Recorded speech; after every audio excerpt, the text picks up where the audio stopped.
पता है। चलो ये लाइट रिएक्शन सही देख ले रहा है, पूरा लाइट रिएक्शन शुरू से देख ले रहा है। क्या बोला इन्हें, लाइट रिएक्शन फोटोकेमिकल फेस होता है, क्या होगा इसमें, light reaction include light absorption dash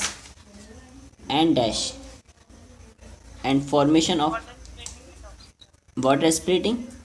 अच्छा इसमें डैश लगा दी, समझ में नहीं आया। क्या क्या होगा इसमें, लाइट रिएक्शन लाइट एब्जॉर्प्शन होगी और इसमें क्या होगा, water splitting, oxygen release and formation of ATP and ADPH. कितने काम हो रहे हैं, 3 काम हो रहे हैं, मतलब कौन कौन से काम हो रहे हैं, 3। वाटर की स्प्लिटिंग हो रही है, पहले पानी टूट रहा है, ऑक्सीजन रिलीज होगा उससे, और फिर एटीपी और एनडीपीएच बनेंगे। हाँ लाइट ऑब्जर्व होगी, लाइट रिएक्शन। पानी के टूटने से ऑक्सीजन, हाँ पानी टूटेगा, ऑक्सीजन रिलीज होगी और एटीपी और एनडीपीएच बनेगा। ठीक है, तो ये हो गई। अब बात आती है किसकी, हाँ तो केमिकल्स होते हैं एटीपी और एनडीपीएच, क्या जिससे क्या होता है, केमिकल से बॉन्ड के फॉर्म में एनर्जी स्टोर होती है, मैंने ये बताया था। फिर इलेक्ट्रॉन ट्रांसपोर्ट की बात करें, इलेक्ट्रॉन ट्रांसपोर्ट कैसे होता है, तो एटीपी और एनएडीपीएच के फॉर्म में एनर्जी स्टोर होती है ना, फिर बाद में क्या होगा, बॉन्ड के फॉर्म में स्टोर हो जाएगी, फिर बाद में रिलीज़ करेंगे, है ना। अब अपन क्या करते हैं, ये डायग्राम को देखिए, डायग्राम के हिसाब से करेंगे सारे काम। ठीक, अब when the PS2 absorb light, अब PS2 एब्जॉर्ब क्या करता है, लाइट एब्जॉर्ब करता है, कौन सी वेवलेंथ की, डैश की, तो किसकी वेवलेंथ की, 680। रेड लाइट एब्जॉर्ब करेगा किस, PS2 680 की एब्जॉर्ब करता है ना।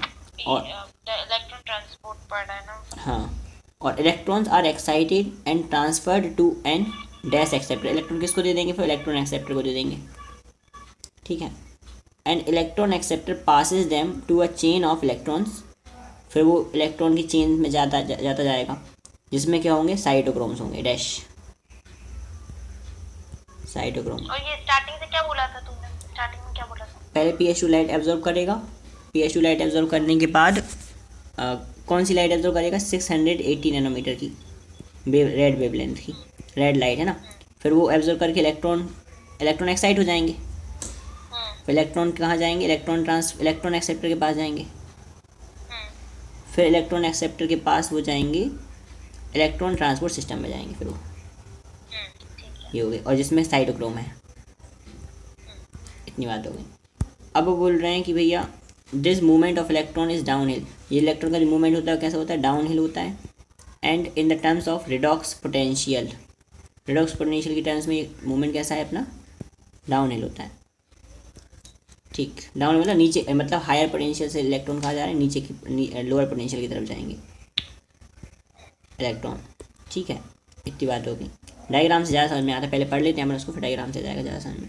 ठीक, इसके बाद मैंने क्या बोला, electrons are transferred to a pigment of, electrons are transferred to the pigments of, कौन से, फिर फोटो सिस्टम 2 पर जाएंगे, अब नहीं सॉरी फोटो सिस्टम 1 पर जाएंगे, इतने जल्दी। Simultaneously electrons in dash are also excited, अब इलेक्ट्रॉन इन किस में, इलेक्ट्रॉन PS1 में जो इलेक्ट्रॉन है वो भी एक्साइट हो जाएंगे। ठीक है, दे रिसीव्ड, कौन सी लाइट रिसीव करते हैं, रेड लाइट ऑफ 700 नैनोमीटर, ये 700 नैनोमीटर की लाइट को एब्जॉर्ब करते हैं, रेड लाइट को। ठीक है, इसके बाद इन्हें बोला फिर उसके इलेक्ट्रॉन कहाँ ट्रांसफ़र होंगे, दूसरे इलेक्ट्रॉन एक्सेप्टर पर पास चले जाएंगे, है ना। PS1 से भी इलेक्ट्रॉन जाना है, देखो हर एक फोटो सिस्टम से इलेक्ट्रॉन तो जाएंगे, 2 से जाएंगे तो भी इलेक्ट्रॉन सिस्टम पर, फिर 1 से जाएंगे तब भी इलेक्ट्रॉन एक्सेप्टर पर जाएंगे वो। ठीक है, फिर जिसमें क्या होगा, हैविंग अ डैश, यहाँ पे क्या आएगा, another acceptor molecule having a dash, having a greater redox potential. ठीक, having a greater redox potential, तो इसका रेडॉक्स पोटेंशियल ज़्यादा होगा, उसके पास चले जाएंगे अब वो, है ना, यहाँ उल्टा हो रहा है मतलब। हाँ उसमें क्या बोलते हैं, लोअर, हाँ डाउन हिल हो रहा था, डाउन हिल, और अब फिर हायर पे जाने लगे। ठीक है, तो ऐसा जेड, इसलिए तो जेड स्कीम बनेगी, पहले लो फिर high, greater greater redox potential पे चले जाएंगे। ठीक, अब बात करते हैं electrons are moved dash to a molecule of dash, ये क्या है, electrons are moved dash to a molecule of dash,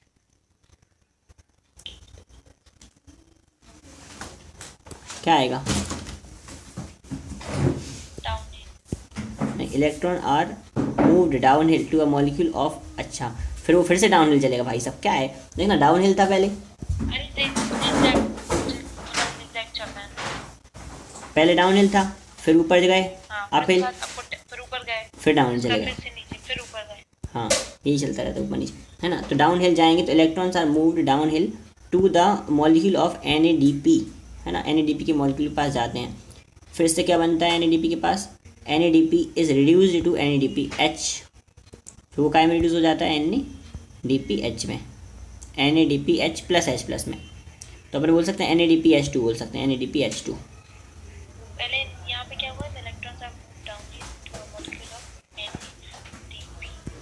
हाँ NADP के पास वो इलेक्ट्रॉन जो है वो डाउन हिल जाएंगे NADP के पास, बाद में NADP काय में रिड्यूस हो जाएगा NADPH में, NADPH प्लस H प्लस, है ना। तो ये मॉलिक्यूल होता है NADPH2,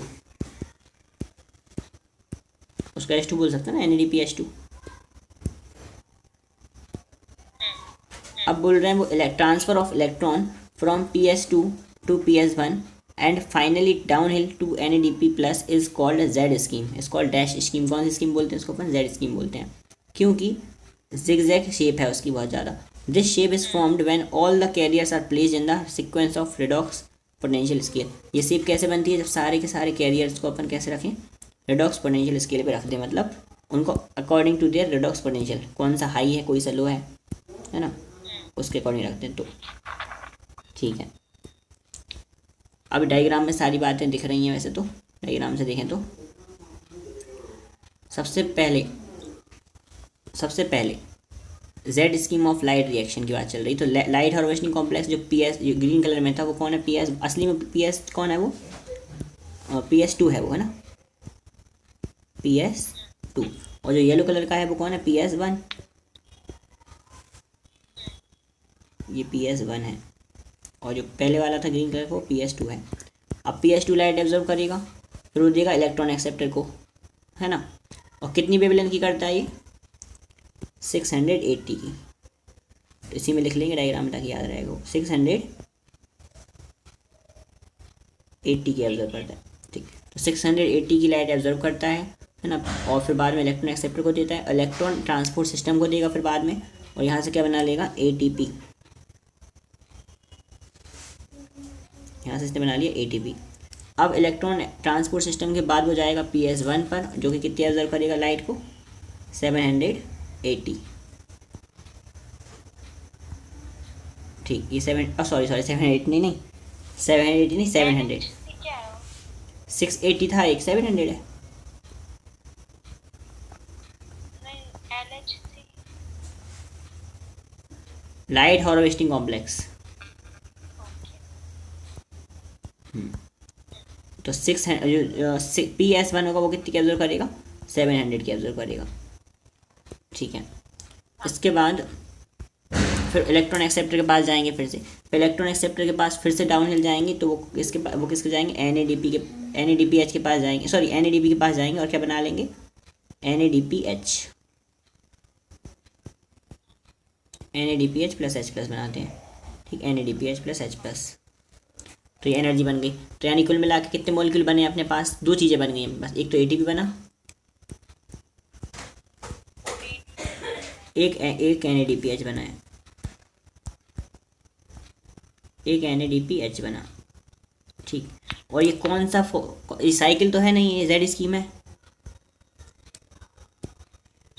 इसलिए इसका नाम नॉन साइक्लिक, Z स्कीम है इसलिए इसका नाम है non cyclic photophosphorylation, non cyclic photophosphorylation. अब यहाँ से क्वेश्चन स्टार्ट होते हैं, देखो नॉन साइक्लिक फोटोफोस्फोराइलेशन में क्या बनता है, पहला क्वेश्चन कि नॉन साइक्लिक फोटोफोस्फोराइलेशन में क्या बनता है, तो अपन बोलेंगे ATP बनता है, और क्या एक बार बोल क्या बोला तुमने, नॉन साइक्लिक फोटोफोस्फोराइलेशन है ये, हाँ, तो नॉन साइक्लिक फोटोफोस्फोराइलेशन में क्या बनता है, तो अपन बोलेंगे ATP बनता है और NADPH बनता है, ठीक है। फिर नॉन साइक्लिक फोटोफोस्फोराइलेशन में कौन कौन यूज़ होता है, तो अपन बोलेंगे कौन कौन यूज़ हो रहा था, PS1 भी यूज़ हो रहा था, सॉरी PS2 भी यूज़ हो रहा था, और PS1 भी यूज़ हो रहा था, पहले कौन यूज़ हो रहा था? पहले PS2। पहले PS2 यूज़ हो रहा था, फिर PS1 यूज़ हो रहा था। ठीक है, फिर वो बोलेंगे नॉन साइक्लिक फोटोफॉस्फोराइलेशन में एक ATP बना और एक NADPH बना, है ना। और यूज़ कौन हुआ? PS1 और PS2 दोनों हो गए। ठीक है, और इसका नाम क्या है? जेड स्कीम है। इसका एक और नाम क्या हो जाएगा? Z non scheme. साइक्लिक। हाँ, नॉन साइक्लिक फोटोफॉस्फोराइलेशन, इसका नाम क्या होगा? जेड स्कीम होगा, पूरा नाम जेड स्कीम होगा। अब ये पूछ सकते हैं PS1 कौन सी लाइट एब्जॉर्ब करता है? कौन सी लाइट करता है PS1? PS1, PS1 में हाँ PS1 कौन सा? 700 करता है। PS1 तो 680 कर रहा था। PS1 700 करता है। 680। बन वाला। अच्छा। PS1। पहले PS2 यूज़ होता है, वो हाई एनर्जी वाली यूज़ करता है। हाई एनर्जी वाली 680 की है, 700 करता है। और PS, हाँ हाँ, okay okay, good good good. है ना। ऐसे याद रखना है, कन्फ्यूज़न है। ऐसे याद रखना है अपन को कि जो लाइट कम वेवलेंथ वाली होगी वो ज़्यादा एनर्जी वाली है। ज़्यादा एनर्जी वाली कौन यूज़ करेगा? PS2, है ना। और PS1 कौन सी यूज़ करेगा? ज़्यादा वेवलेंथ वाली, यानी कम एनर्जी वाली यूज़ करेगा। ठीक, क्योंकि वो बाद में यूज़ होता है। मतलब जिसकी वेवलेंथ का कम है, हाँ, जिसकी वेवलेंथ कम है उसकी एनर्जी ज़्यादा है। हाँ। ठीक है, तो ये सारी कहानी क्लियर हो गई। अब और कोई बन सकता है कि हाँ ये कहाँ होती है इसकी, ये पूछ सकते। अच्छा, इसमें एक और चीज़ हो रही है, ऑक्सीजन रिलीज भी हो रही है। एक और चीज़ इसमें रिलीज हो रही है, ऑक्सीजन। तो अपन बोल सकते हैं नॉन साइक्लिक फोटोफॉस्फोराइलेशन से पहले लाइट रिएक्शन की एक पार्ट है, इसमें क्या रिलीज हो रही है? ऑक्सीजन भी रिलीज हो रही है। ठीक, ऑक्सीजन कहाँ से रिलीज हो रही है? वो पानी से। इसमें एक क्वेश्चन और बने, सारे क्वेश्चन बता दिए मैंने। एक क्वेश्चन और बनेगा कि ये जो इलेक्ट्रॉन है जो कि PS2 ले रहा है वो कहाँ से आएंगे? तो देखो नीचे पानी टूट रहा है ना, तो जो इलेक्ट्रॉन है ना वो पानी के टूटने से आए। इसका मतलब जो इलेक्ट्रॉन है वो कहाँ से आएंगे? वाटर की स्प्लिटिंग से आएंगे। तो इलेक्ट्रॉन भी कहाँ से आ रहे हैं? वाटर की स्प्लिटिंग से आ रहे हैं। तो ये बोलेंगे PS2 जो इलेक्ट्रॉन बार बार ले रहा है और यूज़ कर ले रहा है, ऊपर दे रहा है, वो कहाँ से आते हैं? वो बोलेंगे इलेक्ट्रॉन कहाँ से आते हैं? वाटर की स्प्लिटिंग से आते हैं। पानी के टूटने से। हाँ, वाटर स्प्लिटिंग से आते हैं, इलेक्ट्रॉन आते हैं वाटर की स्प्लिटिंग से। तो अब देखो सारे 5 क्वेश्चन बन गए अपने पास। पहला क्वेश्चन ये कि ये इस जेड स्कीम जो है उसका नाम क्या है? तो अपन बोलेंगे नॉन साइक्लिक फोटोफॉस्फोराइलेशन। ठीक है, फिर इसमें क्या क्या बनता है? तो अपन बोलेंगे ATP। बट ये लिखा कहाँ है? ये मैंने बनाया है अभी अभी बता, ये डायग्राम में सब चीज़ें बताएं, डायग्राम में सब चीज़ें दिख रही हैं सारी। देखो इसमें क्या बोला, सबसे पहले जेड स्कीम का नाम क्या होगा? नॉन साइक्लिक फोटोफॉस्फोराइलेशन, है ना। फिर दूसरा, इसमें कौन कौन बनेगा? इसमें ATP बनेगा और NADPH बनेगा, है ना, डायग्राम में दिख रहे हैं दोनों बनते हुए। फिर तीसरा क्या बोला कि भैया इसमें कौन कौन से पिगमेंट यूज़ होंगे? तो ये भी यूज़ होंगे, दिख ही रहे हैं ना, PS1 और PS2 दोनों, है ना। PS2 कौन सी लाइट एब्जॉर्ब करता है? 680। PS1 कौन सी करता है? 700। फिर और क्या रिलीज़ होता है इसमें? पूरी प्रोसेस में ऑक्सीजन रिलीज़ हो रहा था, नीचे पानी टूट रहा है तो उसमें ऑक्सीजन रिलीज़ हो रहा है ना। और इलेक्ट्रॉन जो आ रहे हैं PS2 वो कहाँ से आ रहे हैं? वाटर की स्प्लिटिंग से आ रहे हैं। इलेक्ट्रॉन कहाँ है? इलेक्ट्रॉन PS2 पर आ रहे हैं ना, तो वाटर कहाँ से आएंगे? वाटर की स्प्लिटिंग के पास आएंगे, से आएंगे। ठीक, तो इतनी सारी प्रोसेस, इतनी सारी चीज़ें अपन को यहाँ से मिलेंगी, ठीक, डायग्राम से। अब आ जाओ स्प्लिटिंग ऑफ वाटर पे, नीचे लिखा है स्प्लिटिंग ऑफ वाटर। क्या लिखा? Water splitting complex is in the PS2 is located on the inner side of the thylakoid membrane. Water splitting complex कहाँ होता है? वाटर स्प्लिटिंग कॉम्प्लेक्स कहाँ होता है? PS2 में होता है। एक सेकेंड यार, हाँ, water splitting complex is in the PS2 is located on, ठीक है। तो वाटर स्प्लिटिंग, पहला क्वेश्चन ये बना कि वाटर स्प्लिटिंग कॉम्प्लेक्स कहाँ होता है? तो अपन बोलेंगे वाटर स्प्लिटिंग कॉम्प्लेक्स PS2 में होता है, ठीक है। फिर बोलेंगे in the inner side of the thylakoid membrane, कौन सी मेम्ब्रेन में? थाइलाकॉइड। फिर water is split into the, अब वाटर किस किस में टूटा? H+ में टूटा, O2 में टूटा और इलेक्ट्रॉन में टूटा। 4H+ में, O2 में और 4 इलेक्ट्रॉन। हाँ, 4H+, O2 और 4 इलेक्ट्रॉन, ठीक है। इतनी कहानी क्लियर हो गई। अब चलते हैं, that these electrons are needed to replace the electron that are moved from P S two. देखो ये मैंने बात बता दी थी पहले ही, these electron are needed to dash, मतलब रिप्लेस करने में यूज हो जाते हैं। The electron that are moved from P S two से जो इलेक्ट्रॉन गए हैं उनको रिप्लेस करने में ये इलेक्ट्रॉन यूज हो जाएंगे, है ना। तो ये रहा कहानी। Electron are needed to replace the electron that are from PS. एक बार बताना ये क्या बोलना चाह रहा है। ऊपर अभी अपन ने बात करी थी कि पी एस टू से जो इलेक्ट्रॉन जा रहे थे पी एस टू के पास, वो कहाँ से आए हैं, पीएस 1 में जा रहे थे। पी एस टू में इलेक्ट्रॉन जा रहे थे ना। पी एस टू के पास सबसे पहले इलेक्ट्रॉन पी एस टू से जाएंगे, तो पी एस टू के पास आएंगे कहाँ से, हाँ अच्छा पीएस 2 पर से हाँ आएंगे कहाँ से, तो इधर जा रहे हैं। हाँ पानी से तो प्लस पीएस 2 में जा रहे हैं, पीएस 2 से इलेक्ट्रॉन ट्रांसपोर्ट सिस्टम में जा रहे हैं, फिर हाँ बस यही तो बताया। जा रहे हैं, फिर उसके बाद पीएस 1। फिर वो घूमते रहेंगे, लेकिन वो रिप्लेस कहाँ से हो जाएंगे, वो पानी से हो जाएंगे। ठीक, अब उन्होंने बोला कि पीएस 2 में कहाँ से जा रहे हैं, वाटर से जा रहे हैं।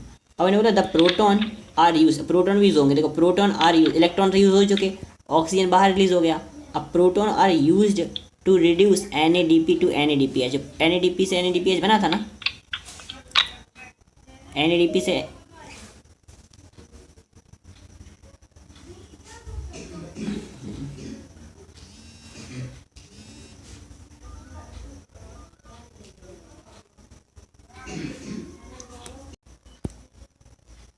तो अपन ने क्या करा, अपन ने ऑक्सीजन को तो रिलीज कर दिया बाहर, इलेक्ट्रॉन को यूज़ कर लिया किसने, पी एस किसने, 2 ने, है ना। और जो हाइड्रोजन थे वो कौन यूज़ कर लेगा, NADP यूज़ कर लेगा, किस क्या बनने में, NADPH बनने में। हाइड्रोजन ये लिखा है hydrogen are used to reduce, proton are used to reduce NADP to NADPH। ठीक है, अब oxygen is liberated as a by product of photosynthesis. Oxygen कैसे रिलीज हो जाती है, as a dash of photosynthesis, मतलब बाय प्रोडक्ट बनता है। अब बोल रहे हैं एक और चीज़, जो reduce the proton are use to dash the NADP, किस NADP को डैश करने में, मतलब ऑक्सीडाइज से रिड्यूस, तो रिड्यूस करेगा वहाँ पर। ठीक, फिर PS2 provide electrons needed to replace दोस्त रिमूव फ्रॉम PS1। अब PS1 से भी इलेक्ट्रॉन रिमूव हो रहे थे, वो कौन देगा, PS2 देगा।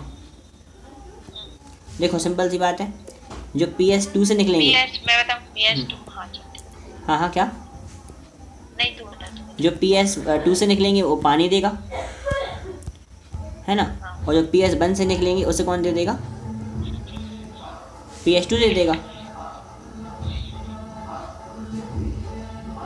PS2 से जो इलेक्ट्रॉन निकल रहे हैं अरे मुझे सब आ गया है। उससे कौन देगा, पानी दे देगा। तो क्या कर रही था, PS2 और PS1 से जो इलेक्ट्रॉन निकलेंगे वो कौन देगा, वो अपने पास PS2 दे देगा। मतलब जो इलेक्ट्रॉन PS2 से निकल रहे हैं वो वाटर दे रहा है ना,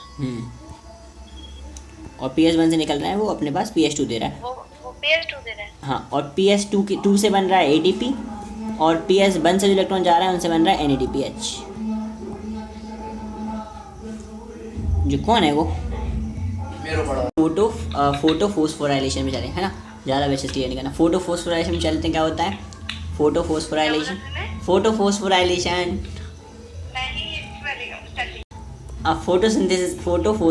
का synthesis of ATP by the cell in the mitochondria and chloroplast is called photophosphorylation. इन्होंने बोला कि जो ATP का सिंथेसिस होता है सेल में, माइटोकॉन्ड्रिया या क्लोरोप्लास्ट में, उसे क्या बोलते हैं अपन, फोस्फोराइलेशन बोलते हैं। क्या बोलेंगे, फोस्फोराइल, मतलब डैश बोलेंगे, सिंपल सी बात हो तो। हाँ, उसे हम बोलेंगे डैश। डैश मतलब हाँ, तो जो आंसर देना है डैश के आंसर देने से जल्दी हो जाता है ना। अब बताओ, the photo phosphorylation is synthesis of ATP from ADP। तो photo phosphorylation is synthesis of dash from dash, हाँ, ATP फ्रॉम ADP। ठीक है, यही होता है photo phosphorylation in the chloroplast in the presence of dash, हाँ, in the presence of light, photo phosphorylation होगा। ठीक है, इट ऑकर्स इन 2 वेज। अभी कितने तरीके से हो रहा है, नॉन साइक्लिक तरीके से या साइक्लिक तरीके से होगा, है ना। तो नॉन साइक्लिक फोटोफॉस्फोराइलेशन देखते हैं। It occurs in the two photosystem work in series. अभी कब होगा, जब टू फोटो सिस्टम वर्क करेंगे सीरीज में। फर्स्ट PS2 एंड देन, हाँ ये बात जरूर इम्पोर्टेंट है, first dash and then dash. पहले भी इसमें भी कोई भी है। अब ये अपन जो पढ़ चुके वही चीज़ है जो अपन नॉन फोटो, वो ऊपर जो पढ़ा है जेड स्कीम वही है नॉन साइक्लिक फोटोफॉस्फोराइलेशन। अब through the electron transport chain as seen in the Z scheme. Here the ADP and NADPH। अब here the ATP and NADPH are synthesize, ये भी हो गया। इट इज कॉल्ड, ये कुछ अलग चीज it is the non cyclic process because electron are lost by PS। अब नॉन साइक्लिक प्रोसेस है क्योंकि इलेक्ट्रॉन जो है ना वो लॉस हो चुके हैं PS से, और PS2 से जो इलेक्ट्रॉन गए हैं वो वापस नहीं आते PS2 पर ना, वो किसके पास चले जाते हैं, NADP+ के पास चले जाते हैं। तो अपन ने बोला कि it is the non cyclic process because electron lost by dash. ये जेड स्कीम प्रोसेस का ही बता रहे हैं ना।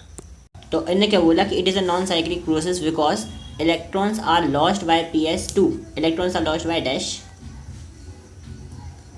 do not come back but pass on to the dash, pass on to the NADP+। ठीक है, तो अपन ने यहाँ से कोई चीज़ नहीं पता नहीं पड़ी, वही अपन को पहले से पता है, जेड स्कीम में वही सब चीज़ें हो रही थी वही हुई हैं, है ना, और कोई दिक्कत नहीं। अब चलते हैं साइक्लिक फोटोफॉस्फोराइलेशन। अब आती मेन कहानी, साइक्लिक फोटोफॉस्फोराइलेशन वेरी इंपॉर्टेंट। क्या है, देखो, it occurs in the stroma lamellae, it occurs in the dash, stroma lamellae, यानी स्ट्रोमा लेमेली एक ऐसी चीज़ होती है, स्ट्रोमा लेमेली क्लोरोप्लास्ट के अंदर होती हैं ये, है ना। ग्रेना, दो या दो से ज़्यादा ग्रेना होते हैं, उनको जोड़ने वाली चीज़ें, हाँ स्ट्रोमा लेमेली, मतलब जो ग्रेना होते हैं उनको जोड़ती हैं, ये ग्रेना है और इनको जोड़ने वाली, बीच में एक तरीके से स्टॉक टाइप के होते हैं, मतलब ज्वाइन करने वाले पाइप टाइप के होते हैं, उनको बोलते हैं स्ट्रोमा लेमेली, है ना। तो किसको जोड़ते हैं? दो ग्रेना को, दो या दो से ज़्यादा ग्रेना होते हैं उनको जोड़ते हैं आपस में, है ना। मतलब गरीब हैं ये थोड़े से, क्योंकि देखो ग्रेना में तो बहुत सारे थाइलाकॉइड्स थे, है ना, लेकिन कुछ ऐसे थाइलाकॉइड हैं जो दो ग्रेना को जोड़ते हैं, तो उन थाइलाकॉइड को क्या बोलते हैं, स्ट्रोमा लेमेली बोलते हैं, बीच वाले इनको स्ट्रोमा लेमेली बोलते हैं। अब ये थोड़ी सी गरीब है क्योंकि इनके पास PS1 अकेला होता है, PS2 नहीं होता, यानी जो अच्छी चीज़ है ना PS2, अच्छा था ना PS2, तो PS2 नहीं है इनके पास, है इनके पास, गरीब है तो इनके PS1 है बेचारे के पास, हाँ दो ग्रेना को जोड़ता है ये, तो ऐसा है। तो इनके पास कमी है, कमी का एक ही है PS2 की, ठीक है, क्योंकि इन्हें लिखा है ना when only PS1 is functional, it occurs in the stroma lamellae, stroma lamellae में होता है जब PS1 अकेला फंक्शनल होता है, यानी PS2 नहीं होता इनके पास, है ना। ओके, तो ये इंपॉर्टेंट क्वेश्चन है कि भैया स्ट्रोमा लेमेली के पास क्या नहीं होता, PS2 नहीं होता है, गरीब है तो गरीब समझ लेना कि PS2 नहीं होता। हाँ, अब यहाँ से कहानी स्टार्ट होती है, देखो, इलेक्ट्रॉन इज सर्कुलेटेड, क्या लिखा है, इलेक्ट्रॉन इज डैश का, इलेक्ट्रॉन सर्कुलेट का मतलब दोबारा सर्कुलेट होकर वहीं पे आ गए, तो मतलब साइक्लिक हो जाएगी। Within the photosystem and the ATP synthesize occurs due to the cyclic flow of electron. ATP synthesis क्यों हो रही है यहाँ पर, साइक्लिक फ्लो की वजह से हो रही है। अब देखो, the lamellae of the grana have PS1 and PS2, देखो जो ग्रेना होते थे ना उनके पास PS1 भी होता था और PS2 भी, दोनों होते थे, लेकिन जो स्ट्रोमा लेमेली है उसके पास PS2 भी नहीं है। जब ग्रेना होता था तो इसमें क्या होता है, stroma lamellae membrane lack dash and dash, एक तो PS2 भी नहीं होता, PS2 भी नहीं होता, दूसरा NADP रिडक्टेस भी नहीं होता, NADP रिडक्टेस। तो इसका मतलब ये हुआ कि ना तो इसके पास PS2 है और ना इसके पास NADP रिडक्टेस का मतलब ये है कि NADP भी नहीं बना पाएगा, ये NADPH भी नहीं बना पाएगा। तो देखो साइक्लिक वाले में क्या बन रहा था, ATP बन रहा था एक तो, और एक बन रहा था NADPH। ATP बन रहा था और NADPH बन रहा था, लेकिन यहाँ पर तो NADPH के लिए एंजाइम ही नहीं है, तो NADPH तो नहीं बन पाएगा, तो सिर्फ क्या बन पाएगा यहाँ पर, एटीपी। एक बात दूसरी ये कि यहाँ पर इलेक्ट्रॉन है जो वो PS2 से निकल PS1 से निकलेंगे, PS1 पे वापस आ जाएंगे, तो इलेक्ट्रॉन का कैसा फ्लो होगा, साइक्लिक। तो ये दूसरी बात है, साइक्लिक फ्लो हो रहा है। तीसरी बात ये है कि ये जो प्रोसेस है वो कहाँ हो रही है, स्ट्रोमा लैमेली में हो रही है। स्ट्रोमा लैमेली क्यों, और उसकी मजबूरी है स्ट्रोमा लैमेली में इसलिए हो रही है क्योंकि PS1 नहीं है यहाँ पर, सॉरी PS2 नहीं है ना। अगर PS2 होता तो कौन सी प्रोसेस होती फिर, साइक्लिक वाली, नॉन साइक्लिक होती। अभी जस्ट तूने क्या बोला, स्ट्रोमा लैमेली में होती है ना। स्ट्रोमा लैमेली में PS2 नहीं होता, इसलिए होती है। अगर PS2 होता तो फिर कौन सी हो जाती, जेड स्कीम ही हो जाती फिर तो, है ना। तो कुल मिला के अपन को पहले देखना है जेड स्कीम करवानी है, लेकिन जेड स्कीम नहीं हो पाती कहीं कहीं, तो वहाँ पे क्या हो जाता है फिर साइक्लिक फ्लो होकर फिर क्या हो जाता है वहाँ पे ATP सिंथेसिस अकेला हो जाता है भैया। कुछ ना कुछ तो बनना ही चाहिए। अगर दोनों बन पा रहे हैं तो ठीक है, और दोनों नहीं बन पा रहे, दोनों में से एक बन पाए तो वो भी ठीक है। NADPH क्लियर है कहानी, ओके। तो मैं एक बार और समराइज़ कर देता हूँ, सारी कहानी क्लियर खत्म। देखो सबसे पहली चीज़ अपन को पता है क्लोरोप्लास्ट के अंदर क्या होता है, ग्रेना होते हैं एक तो। अपन को क्या पता है क्लोरोप्लास्ट के अंदर क्या होते हैं, ग्रेना होते हैं। अब लिखना नहीं है भाई, तो लिख है ना। तो यहाँ क्लोरोप्लास्ट के अंदर क्या होते हैं, ग्रेना होते हैं बहुत सारे, है ना। और ग्रेना क्या होते हैं, ग्रेना काय से मिलके बनते हैं, बहुत सारे थाइलाकॉइड से मिलके बनते हैं, छोटे छोटे थाइलाकॉइड से मिलके बनते हैं, है ना, सिक्के जैसे। अब ग्रेना को जोड़ने के लिए कुछ बीच में पाइप कनेक्शन होता है ना, उनको क्या बोलते हैं, स्ट्रोमा लैमेली बोलते हैं। और ये ग्रेना को जोड़ने के लिए पाइप हाँ कनेक्शन रहता है, वो भी असली में थाइलाकॉइड के बनता है, लेकिन उसको अपन पाइप जैसे बोल रहे हैं अभी, है ना। वो काय उससे क्या बोलेंगे, स्ट्रोमा लैमेली बोलेंगे, स्ट्रोमा लैमेली। अब ये जो स्ट्रोमा लैमेली है ये कैसी गरीब है थोड़ी सी। क्यों गरीब है, क्योंकि इसके पास PS2 नहीं होगा, इसके पास सिर्फ क्या होगा, PS1, है ना। इसके पास PS2 नहीं होगा, PS1 अकेला होगा। और ये जो ग्रेना है, ग्रेना अमीर है। ग्रेना अमीर क्यों, क्योंकि इसके पास दोनों चीज़ें हैं, PS1 भी है और PS2 भी है। मतलब PS2 मान लो, पहले PS2 है और फिर PS1 भी है, दोनों है, ठीक है। अब देखो जिसके पास दोनों हैं वो साइक्लिक वाला, वो साइक्लिक तो करेगा नहीं, वो कौन करेगा, नॉन साइक्लिक करेगा, यानी वो जेड स्कीम करेगा, सिंपल सी। लेकिन जिसके पास गरीब इंसान है, जो इसके पास बेचारा बस PS1 अकेला है, वो क्या करेगा, साइक्लिक वाला करेगा सिर्फ, है ना। अब अंतर क्या है साइक्लिक नॉन साइक्लिक में, साइक्लिक वाला गरीब वाला करता है, यानी साइक्लिक में सिर्फ ATP अकेला बनेगा। लेकिन नॉन साइक्लिक अच्छा है प्रोसेस, नॉन साइक्लिक में ATP भी बनेगा और NADPH भी बनेगा, ATP भी बनेगा और NADPH भी बनेगा। तो अब बात ये है, ये सब तो अपने देख लिया कि कहाँ साइक्लिक होगा तो क्या करेगा, लेकिन स्ट्रोमा लैमेली में ऐसा क्या हो गया कि वो साइक्लिक वाला ही कर पा रहा, नॉन साइक्लिक नहीं कर पा रहा। तो ऐसे दो कारण हैं उसके लिए, एक तो PS2 नहीं है, और दूसरा उसके पास NADP रिडक्टेज एंजाइम भी नहीं है, क्योंकि NADP रिडक्टेज नहीं है तो इलेक्ट्रॉन दोबारा घूम के वापस आ पाते हैं। मतलब अब NADP रिडक्टेज होता तो इलेक्ट्रॉन घूमकर वापस नहीं आ पाते, है ना। इलेक्ट्रॉन घूमकर वापस आ पा रहे हैं, इसका कारण NADP रिडक्टेज है। क्योंकि अगर ये ना होता, अगर ये होता उसके पास, तो वो NADP को एंजाइम दे देता, अपने इलेक्ट्रॉन दे देता, और उससे फिर वापस नहीं आ पाते, है ना। तो ये सारी कहानी क्लियर हो गई अब, है ना, साइक्लिक नॉन साइक्लिक की, किस में होता है किस में नहीं होता, क्यों होता है क्यों नहीं होता, और साइक्लिक में क्या बनता है और नॉन साइक्लिक में क्या बनता है, ठीक है।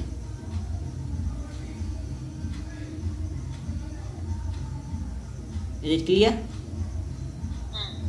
चलो भैया हटा दें इसको, अच्छा डायग्राम बना था। अब चलते हैं अपन, the electron does not pass on NADP plus but cycled back. यहाँ पे लिखा है इलेक्ट्रॉन जो है वो सभी हर एक चीज़ लिखी हुई है इसमें। Electron does not pass on, किस पर इलेक्ट्रॉन नहीं जा पाते, NADP प्लस पर, और वो कहाँ वापस आ जाते हैं अपने पास, PS1 पर ही वापस आ जाते हैं, है ना, नीचे लिखा है लास्ट थर्ड लाइन में complex PS1 complex through the electron transport chain. अब here only ATP is synthesize, यहाँ पे क्या बनता है सिर्फ अकेला, dash is synthesize, no NADPH H plus, ठीक है। चलो cyclic phosphorylation also occurs when only light of wavelength beyond 680 nanometer are available. यहाँ पे लिखा है साइक्लिक फोटोफोस्फोराइलेशन, वेवलेंथ हाँ, light light of wavelength beyond 680 are available. Beyond का मतलब क्या होगा? 700। एक और इन्हें बताया कि साइक्लिक फोस्फोराइलेशन होने का एक और कारण हो सकता है कि अगर लाइट ही अवेलेबल ना हो 680 वाली, 680 से ज़्यादा की लाइट अवेलेबल हो हमेशा, तो 680 की होती तो उसको PS1 ऑब्जर्व करता, सॉरी PS2 ऑब्जर्व करता, लेकिन 680 की है ही नहीं है, 680 से ज़्यादा की है, यानी एनर्जी कम है उस लाइट की, है ना, एनर्जी उसकी कैसी है? कम है। तो फिर कौन ऑब्जर्व कर पाएगा? अकेला PS1, है ना, और PS1 ऑब्जर्व कर पाएगा, इसका मतलब क्या होगा? कौन सा फॉस्फोराइलेशन हो जाएगा? साइक्लिक फॉस्फोराइलेशन हो जाएगा। तो ये भी एक क्वेश्चन बन सकता है असर्शन रीजन का, है ना, असर्शन रीजन बन सकता है। स्टेटमेंट कि cyclic phosphorylation also occurs when only wavelength beyond dash are available, है ना।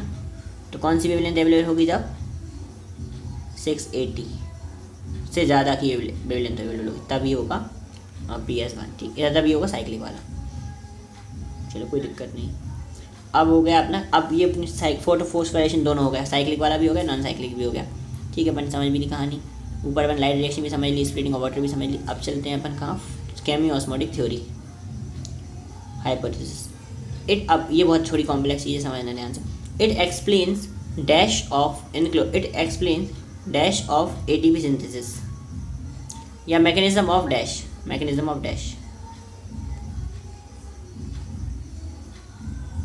इन द क्लोरोप्लास्ट के अंदर। ATP synthesis is linked to the development of a dash gradient।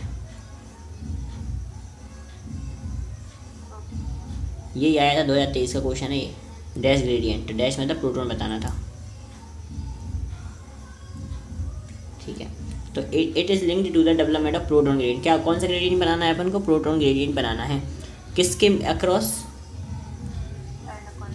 Thylakoid membrane के अक्रॉस। थाइलाकॉइड की मेम्ब्रेन है, उसके अक्रॉस का ग्रेडियंट बनाना है, प्रोटॉन ग्रेडियंट बनाना है, ठीक है। उससे अपन को ATP बनता है। अब splitting of water occurs on the inside of the membrane. Splitting of water कहाँ होती है? Dash side of the membrane, outer side या इनर साइड? अंदर की side of the membrane. So the proton accumulate in the lumen of thylakoid. तो proton भी कहाँ इकट्ठे होंगे?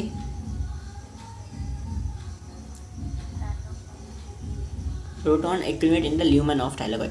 ल्यूमेन मतलब उसका अंदर का स्पेस में, थाइलाकॉइड के अंदर। थाइलाकॉइड का मतलब समझ लो सिक्के जैसे स्ट्रक्चर होते हैं ना, वो। बता देना यार ये प्लीज, ये वाला कौन सी जी? कि अभी शुरू ही कर रहा है तो ये भी ध्यान से देखना पड़ेगा। हाँ, टू डैश को तो भरो जब तो होगा काम। तो it explain the mechanism of dash synthesis. ATP synthesis को बनाने के लिए मैकेनिज्म समझाती थी। अब ATP synthesis is linked to the development of dash gradient, proton gradient बनता है अक्रॉस द डैश मेम्ब्रेन। हाँ, इसका मतलब क्या बोला है इन्हें कि थाइलाकॉइड मेम्ब्रेन जो होती है अपनी, थाइलाकॉइड की मेम्ब्रेन, उसके अक्रॉस काय का ग्रेडियंट बन जाए? प्रोटॉन का ग्रेडियंट बन जाए। उसकी वजह से अपने ATP बनेगा, है ना, ये कहानी है। अब वो ग्रेडियंट कैसे बनेगा वो देखना है। Splitting of water occurs on the dash side of the membrane.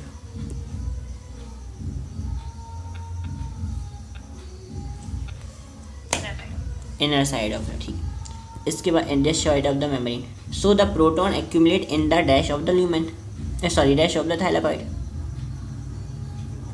Lumen में इकट्ठे, यानी कि जो पानी की स्प्लिटिंग हो रही है उसकी वजह से अंदर ल्यूमेन में इकट्ठे हो रहे हैं प्रोटॉन, है ना। अंदर हो रही है वाटर की स्प्लिटिंग तो प्रोटॉन इकट्ठे होते जा रहे हैं। अब ल्यूमेन उसका स्पेस, अंदर का स्पेस थाइलाकॉइड का, जैसे रूम है, रूम के अंदर का स्पेस है। चलो, अब as electron move through the photosystem, जैसे इलेक्ट्रॉन फोटो सिस्टम से मूव करते हैं, proton are transported across the membrane. देखो फोटो सिस्टम से इलेक्ट्रॉन जाएंगे अब बारी बारी करके, है ना, तो proton are transported across the membrane, it is due to removal of protons from the stroma for the following reason.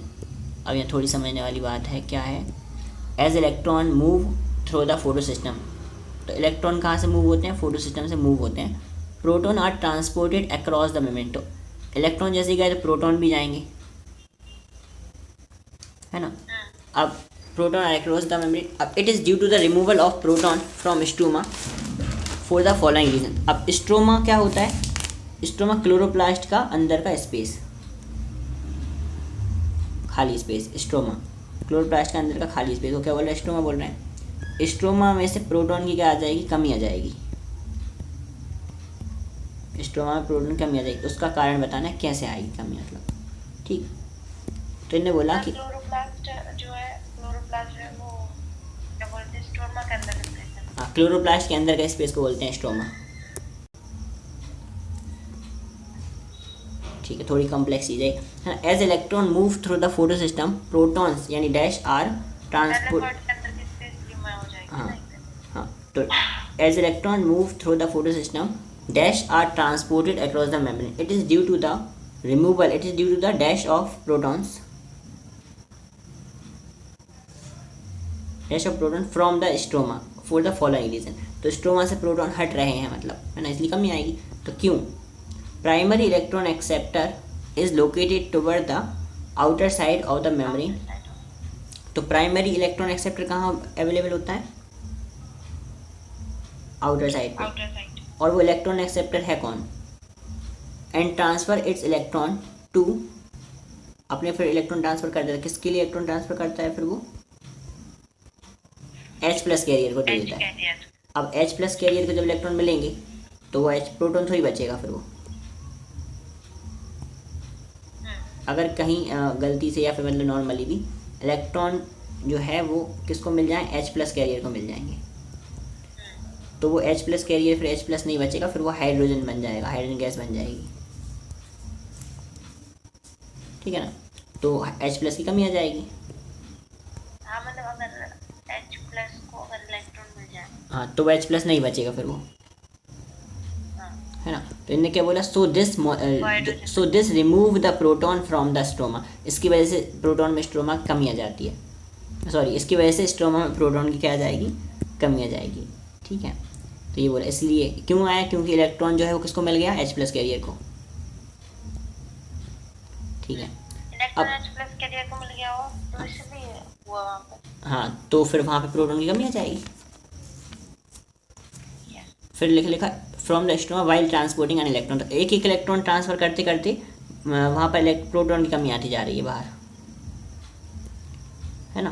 तो जैसे इलेक्ट्रॉन बाहर जाएगा एक प्रोटॉन की कमी आ जाएगी, फिर इलेक्ट्रॉन बाहर जाएगा फिर प्रोटॉन की कमी आ जाएगी, ऐसे करते करते प्रोटॉन क्या हो जाएंगे, कम होते जा रहे हैं, ठीक है। अब when this molecule passes on the its electron to the electron carrier on the inner side of the membrane, proton is released into the lumen of the membrane। अब जैसे अब इलेक्ट्रॉन आया है तो इलेक्ट्रॉन जाए वापस भी जाएगा, अब वो तो इलेक्ट्रॉन जैसे वापस जाएगा तो उसके साथ प्रोटॉन भी चला जाएगा वापस ही, तो आया केवल इलेक्ट्रॉन था, लेकिन जब वापस जाएंगे तो दोनों इलेक्ट्रॉन और प्रोटॉन दोनों चले जाएंगे भाई साहब। तो इसलिए प्रोटॉन के अंदर तो बाहर तो कमी रह जाएगी ना, अंदर बढ़ जाएगा प्रोटॉन। देखो ल्यूमेन के अंदर से, जो ल्यूमेन है उसके अंदर से इलेक्ट्रॉन आया था बाहर स्ट्रोमा में, है ना, लेकिन वो इलेक्ट्रॉन आया और जब वो इलेक्ट्रॉन वापस गया तो अपने साथ प्रोटॉन भी ले गया, इलेक्ट्रॉन बाहर आया, हाँ, इलेक्ट्रॉन बाहर आके हाइड्रोजन से जुड़ा और अपने उसको और अपने साथ इलेक्ट्रॉन आया और स्ट्रोमा में गया ना, हाँ, स्ट्रोमा में गया और स्ट्रोमा में H प्लस से जुड़ा गया, H प्लस से जुड़ गया और बाद में उसको उसके साथ अंदर ले गया कुल मिला के, हाँ, तो कुल मिला के इलेक्ट्रॉन आया बाहर और बाहर H प्लस से जुड़ा और उसको अंदर ले गया अपने साथ, H प्लस से जुड़ा और H प्लस को अंदर ले गया, हाँ, इसकी वजह से बाहर जो स्ट्रोमा है उसमें स्ट्रोमा में H प्लस की कमी आ जाएगी, हाँ, और स्ट्रोम और ल्यूमेन में H प्लस बढ़ जाएंगे, हाँ, है ना। तो एक रीज़न था ये, ल्यूमेन में क्यों बढ़ेंगे, क्योंकि ल्यूमेन में ही अंदर, मतलब ल्यूमेन के अंदर ले जा रहा है वो, अच्छा ल्यूमेन के अंदर, मतलब हाँ। पहले नंबर स्टोमा में गए, हाँ स्ट्रोमा में गए, फिर हाँ फिर स्टोमा से H प्लस से जुड़े, H प्लस निकल गए। H प्लस से जुड़े वो स्ट्रोमा में, H प्लस से जुड़े वो, H प्लस थे बाहर स्ट्रोमा पहले से, हाँ H उससे प्लस जुड़े। से जुड़े, हाँ फिर H प्लस से जुड़ गए, ठीक है। हाँ इलेक्ट्रॉन कैरियर है जो कि न कहने के लिए तो इलेक्ट्रॉन कैरियर है, पर वो H प्लस है असली में, हाइड्रोजन कैरियर है वो। हाँ H प्लस से जुड़ गए तो वो हाइड्रोजन बन गया H प्लस। हाँ और फिर वो अंदर, और वो इलेक्ट्रॉन जब वापस आएगा तो उसके साथ साथ वो वापस अंदर आ जाएंगे, H प्लस भी अंदर आ जाएंगे। अच्छा अब ये इलेक्ट्रॉन अब जाएगा तो उसके साथ H प्लस भी चल जाएंगे। हाँ और वो ल्यूमन में इकट्ठे हो ल्यूमन जाएंगे। के अंदर अब वापस चले जाएंगे, हम्म, ठीक है। तो फाइनली ल्यूमन ल्यूमन के में, अंदर फिर से चलेगा, हाँ ल्यूमन के अंदर फिर चलेगा, तो ल्यूमन के अंदर H प्लस बढ़ जाएंगे, और इलेक्ट्रॉन तो थे ही लेकिन H प्लस बढ़ जाएंगे अब, ठीक है ना। तो एक रीज़न है ये किस चीज़ का, ये बहुत कॉम्प्लेक्स चीज़ है वैसे समझ में आएगी, कोई अच्छी बात है।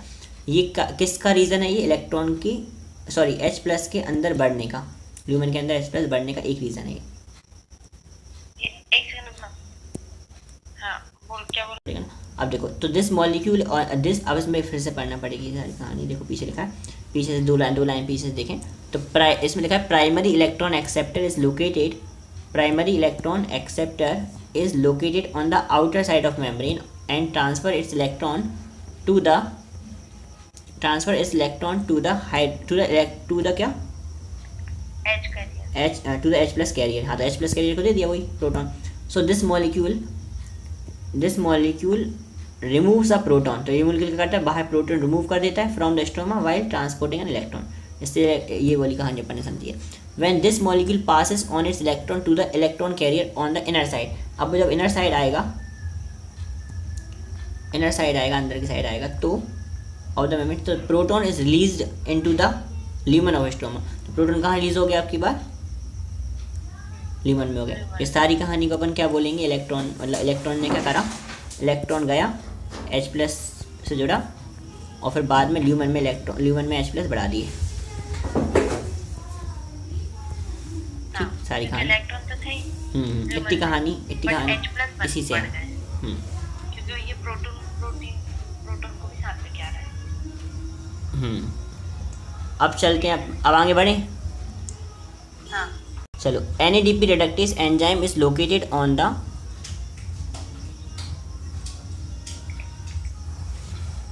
located in the stomach, NADP reductase enzyme is located on the stroma side of the membrane. अब NADP reductase enzyme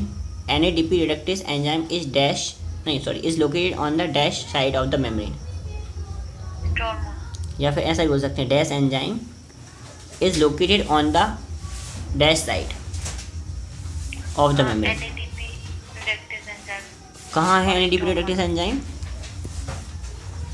NADP reductase enzyme है कहाँ है वो, stroma side of the membrane, यानी अगेन वो ल्यूमन के बाहर ही है, स्ट्रोमा में है ना। कौन सा एंजाइम, NADP reductase एंजाइम। और इसका काम क्या है NADP reductase एंजाइम का, H प्लस को ख़त्म करना। किसका काम, NADP reductase एंजाइम का काम है H प्लस को ख़त्म करना। तो H प्लस ये भी ख़त्म करता जाएगा, तो एक दूसरा रीज़न हो जाएगा H प्लस कम होने का। तो along with the electron coming from the PS1 proton are मतलब necessary। एक तरीके से H प्लस का कम होना स्ट्रोमा में, तो इसमें लिखा दो है रीजन के कारण होगा, एक तो NADP के कारण। अब क्या बोला, अपन को आगे बढ़ा जल्दी जल्दी, तो फिर यही बैठ करेंगे अपन। along with the electron coming from the PS1 proton are necessary to reduce। अब along with the electron coming from PS1 से जो इलेक्ट्रॉन आते हैं उसके साथ साथ डैश यानी प्रोटॉन्स की ज़रूरत भी पड़ती है, किसके लिए, टू रिड्यूस NADP प्लस को NADPH में बदलने के लिए। So these proton are also remove from the stroma. ये प्रोटॉन भी कहाँ से खर्च हो जाते हैं, स्ट्रोमा से, यानी प्रोटॉन से दो जगह से स्ट्रोमा खर्च हो गए। समझ में आगे क्लियर कहानी वाली। तो ये दो तरीके से प्रोटॉन रिमूव हो गए फाइनली, है ना। अब hence the proton in the stroma, इस फुल मिला के अब ये समझ में आया अपन को कि proton in the stroma, hence the proton in the stroma, आगे क्या लिखा है समझ में, proton in the stroma decreases in number, है ना। तो proton in the stoma dash in number, decrease number, while the lumen proton are accumulate. Lumen में क्या होता है, प्रोटॉन आर डैश, हाँ। This create a dash gradient. इससे कौन सा ग्रेडियंट बना अपना, हाँ, अक्रॉस द डैश मेम्ब्रेन। हाँ, ये सब थाइलाकॉइड के अंदर बाहर हो रहा था, बाहर की तरफ स्टोमा था, अंदर की तरफ ल्यूमन था। क्लियर है कहानी सारी? ये सब थाइलाकॉइड मेम्ब्रेन था, स्ट्रोमा था, अंदर ल्यूमेन था। तो decrease in the dash of the lumen, और अब क्योंकि H प्लस अंदर बढ़ गए तो H जो pH है वो क्या हो जाएगा, कम हो जाएगा। ठीक, H प्लस बढ़ेंगे तो pH कम होता है। ठीक है, तो फाइनली ये पूरी केमोस्मोटिक थ्योरी थी, है ना। अपन ने सारी कहानी देख ली। डायग्राम में जो लिखा है वो भी यही बता रहे हैं डायग्राम में कि जो H प्लस है, एक मिनट, डायग्राम में भी ये लिख रहा है कि जो अंदर पानी टूट रहा है सबसे पहले, उसके वजह से अंदर H प्लस अलग से रिलीज हो ही रहे हैं, है ना। और ये सबसे पहले एक लिखा है 680, एक बॉक्स बना है उसमें लिखा है 680 PH2। PH2 अपने PH2 लाइट ले रहा है ना। और लाइट लेने के बाद वो H प्लस बाहर से खींच कर, देखो बगल में H प्लस बाहर से खींच कर अंदर दे रहा है वो भी, है ना। उसके बगल में H प्लस थे और H प्लस बाहर से कहाँ चले गए, अब अंदर चले गए। ठीक, यही काम हो रहा है जो अपने पहली प्रोसेस में पढ़ा था। जो पहली वाली प्रोसेस पढ़ी थी, इलेक्ट्रॉन बाहर से जाते हैं, फिर बाहर से इलेक्ट्रॉन H प्लस को अंदर ले जाते हैं, वो वाली बात। फिर इन्हें बोला, फिर आगे साइटोक्रोम B6 है, उसको प्लास्टोसाइनिन है फिर उसके बगल में। फिर प्लास्टोसाइनिन इलेक्ट्रॉन लेके जा रहा है PS1 पर, है ना। अब ये जो PS1 है, लेके जा रहा है, इलेक्ट्रॉन लेके जाएगा वो, है ना। इलेक्ट्रॉन कैरियर्स हैं, इलेक्ट्रॉन लेके जाएंगे। हाँ, अब PS1 इलेक्ट्रॉन लेगा, PS1 इलेक्ट्रॉन लेकर किसको दे देगा वो, मतलब इलेक्ट्रॉन कैरियर को दे देगा ये। अब यहाँ से NADP जो था उसने H प्लस को खाकर क्या बना लिया, NADPH, again H plus use कर लिए, है ना। तो ये भी एक घाटा हो गया मतलब H प्लस का। फाइनली H प्लस अंदर बढ़ गए, बाहर क्या हो गए, कम हो गए। तो अंदर ल्यूमेन में H प्लस कैसे लिखे हैं, हाई लिखे हैं, है ना। इसकी वजह से अब यहाँ पर क्या होता है, प्रोटॉन ग्रेडियंट बनेगा, और प्रोटॉन ग्रेडियंट की बनने की वजह से एनर्जी बनेगी अब, है ना। डायग्राम में नीचे की तरफ एक डायग्राम बना, ATP सिंथेसिस लिखा है उसमें, है ना। वहाँ ADP से क्या बन रहा है, ATP बन रहा है। और इस प्रोसेस में H प्लस का जो प्रोटॉन का ग्रेडियंट है ना, वो एनर्जी प्रोवाइड करा रहा है। H प्लस का ग्रेडियंट टूटेगा और उससे क्या निकलेगी, एनर्जी निकलेगी। क्या हो रहा है, H प्लस का ग्रेडियंट टूटेगा, उसकी वजह से एनर्जी बनेगी। H प्लस का ग्रेडियंट टूटेगा, उसकी वजह से एनर्जी बनेगी ये वाली। मतलब जो अपन ने H प्लस मेहनत करके इतना सारा H प्लस ग्रेडियंट बनाया था, प्रोटॉन ग्रेडियंट, वो टूटेगा तब एनर्जी बनेगी, अदरवाइज एनर्जी नहीं बनती, है ना। ATP नहीं बनती। ठीक है, तो इस सारे टूटेगा तब एनर्जी बनेगी। हाँ, H प्लस का ग्रेडियंट, प्रोटॉन ग्रेडियंट टूटेगा, प्लास्टोक्विनोन प्लास्टोसाइनिन। ठीक, ओके, एवरीथिंग इज क्लियर ना। अब चलते हैं अपन का ATP सिंथेसिस ड्यूरिंग द केमोस, हो गया। अब ब्रेक डाउन ऑफ द, अब इसमें लिखा है नीचे फिर कि जो break down of the proton gradient, जो प्रोटॉन ग्रेडियंट टूटता है, break down of dash gradient, कौन सा gradient, dash gradient, dash dash बोला, बार बार प्रोटॉन आया था अभी, that leads to the synthesis of dash ATP. The gradient is broken down due to the movement of proton across the membrane to the stroma through the transmembrane channel. हाँ, अब ये जो membrane जो टूटता है प्रोटॉन ग्रेडियंट, कैसे टूटता है वो, प्रोटॉन मूव करते हैं across the membrane to the stoma, stoma की तरफ जाते हैं, मतलब वो through the dash membrane channel, so the dash channel transmembrane channel of the CF0 of the enzyme dash ATP synthesis से जाते हैं, मतलब वो ATP सिंथेसिस एंजाइम में उसके थ्रू जाते हैं वो। तो ATP सिंथेसिस में कितने पार्ट होते हैं, दो पार्ट होते हैं, एक तो F0 पार्ट और एक कौन सा पार्ट, F1। हाँ, F0 पार्ट क्या होता है, ये F0 part embedded in the membrane, तो it is embedded in the membrane, membrane के अंदर धसा हुआ रहता है, डायग्राम में दिखाया है, अंदर धसा हुआ दिखता है। और and it forms a transmembrane channel that carries out facilitated diffusion, that carry out dash diffusion of the proton across the membrane. Proton का मूवमेंट करवाता है, मतलब करवाता है प्रोटॉन का मूवमेंट। इट अब F1 प्रोटीन क्या करता है, F1 क्या करेगा, it produce on the outer membrane, ये बाहर की तरफ रहता है और थाइलेकॉइड में, है ना। तो it produce on the dash surface, ठीक है, डैश सर्विस थाइलेकॉइड मेम्ब्रेन के बाहर रहता है। The energy due to break down of gradient, अब ग्रेडियंट से एनर्जी बनती है, इसमें क्या होता है, causes dash change, conformation change in the F1 particle, it makes the enzyme to synthesise ATP molecule, इससे एंजाइम का करता है ATP सिंथेसिस कर सकता है, मतलब ATP सिंथेसाइज कर लेता है इस एनर्जी से, टू सिंथेसाइज डैश मॉलिक्यूल। तो कुल मिला के शॉर्ट में अगर देखें तो क्या हुआ, जो प्रोटॉन ग्रेडियंट बना था ना मेम्ब्रेन के अक्रॉस, उस प्रोटॉन ग्रेडियंट को तोड़ने की वजह से जो एनर्जी बनी, वो एनर्जी एंजाइम यूज़ कर लेगा क्या बनाने में, एटीपी बनाने में यूज़ कर लेगा, है ना। कहानी क्लियर है। वो एनर्जी एंजाइम यूज कर लेगा किस लिए? एटीपी के सिंथेसिस में यूज कर लेगा, है ना, क्योंकि एनर्जी बनेगी तभी तो एनर्जी का मॉलिक्यूल बन पाएगा ना। सही है। अब कीमो ऑस्मोटिक, दस the chemo osmotic osmosis require, अब देखो यहाँ ये लाइन आई थी 2023 में, एग्जैक्ट यही लाइन, सेम लाइन,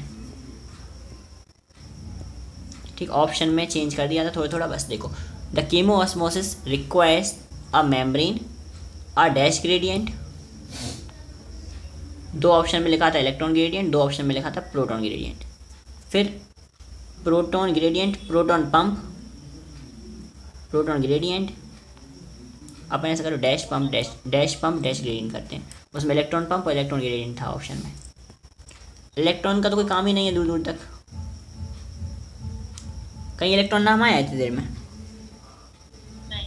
मतलब प्रोटॉन ग्रेडियंट बनने में तो नहीं आया, वैसे तो आया है लेकिन ग्रेडियंट बनने में, है ना। तो proton pump and proton gradient and ATP synthesis,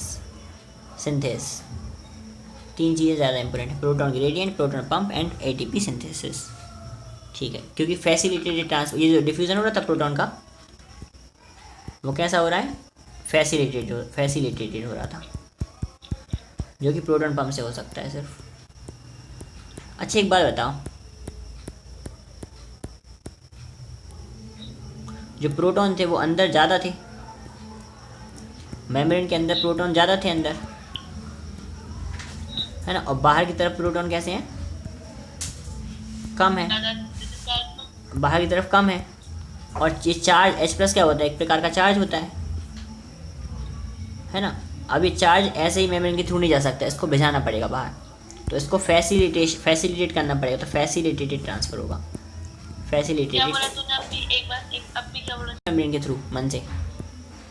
हाँ वो तो ठीक है, पहले तो अंदर अपने प्रोटॉन कम थे ना। हाँ अंदर प्रोटॉन, अरे अभी जो प्रोटॉन ग्रेडियंट बनने के बाद क्या है कंडीशन, हाँ बाहर अंदर ज़्यादा है ना, और ज़्यादा है तो उनको बाहर जाना पड़ेगा, लेकिन बाहर कैसे जाएंगे, फैसिलिटेटेड ट्रांसपोर्ट के थ्रू जाएंगे वो, है ना। और जिसमें क्या होगा, फिर एनर्जी बनेगी, एनर्जी को स्टोर कर लेंगे अपन, ठीक क्या है। बोले उसमें?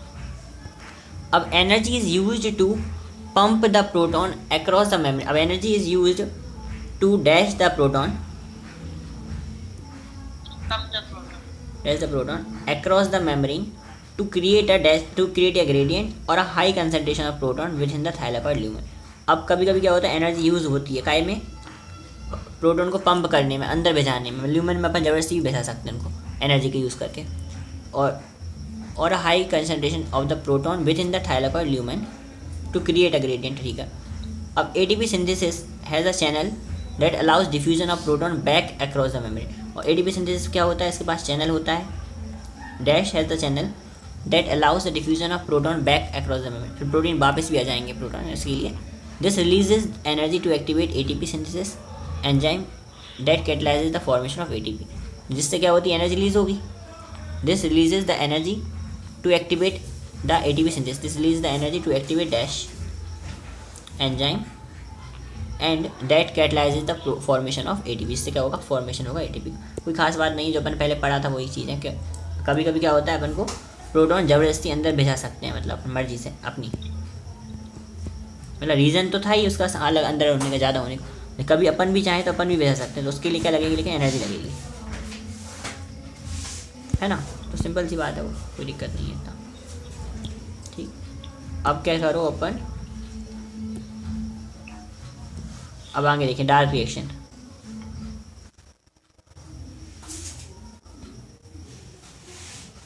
चलो भैया ठीक है।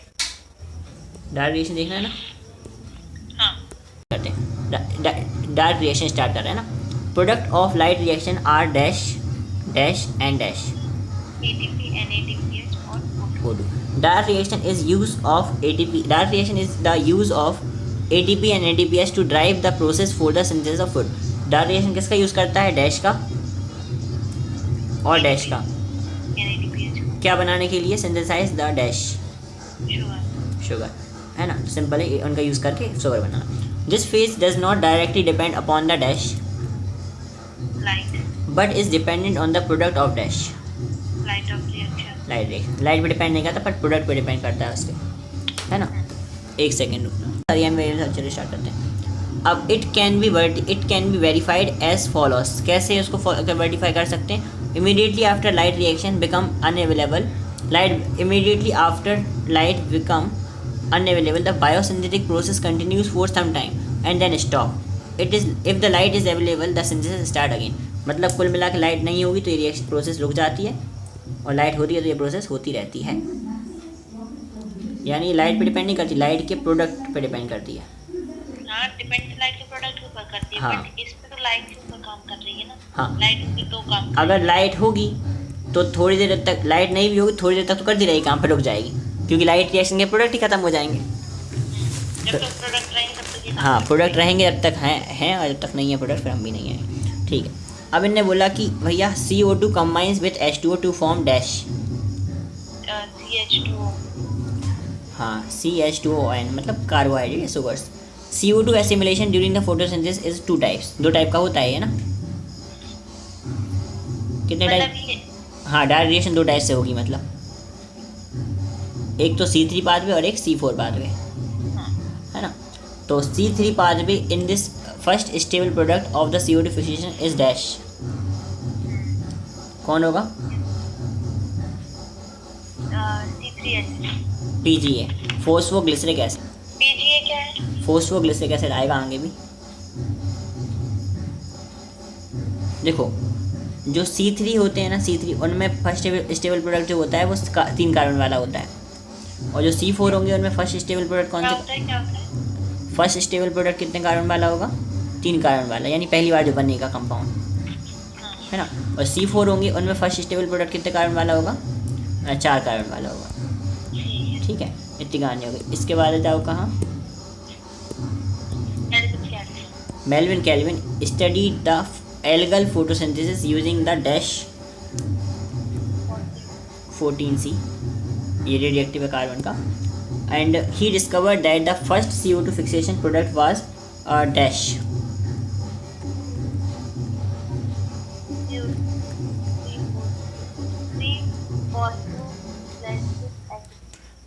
और 3 carbon organic compound, 3 carbon organic compound. अब C4 पाथ पे क्या है? In this first stable product is dash. हाँ, एंड इज 4 कार्बन, ठीक है। अब बात आती है इट ऑकर्स इन, अब देखो C3 पाथ पे चलते हैं।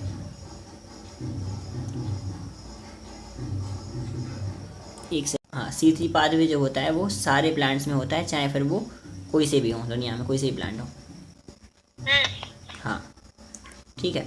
अब it occurs in the 3 stage में होता है, कार्बोक्सिलेशन, रिडक्शन एंड रीजेनरेशन। हाँ, अब डायग्राम में देखना है अपन को।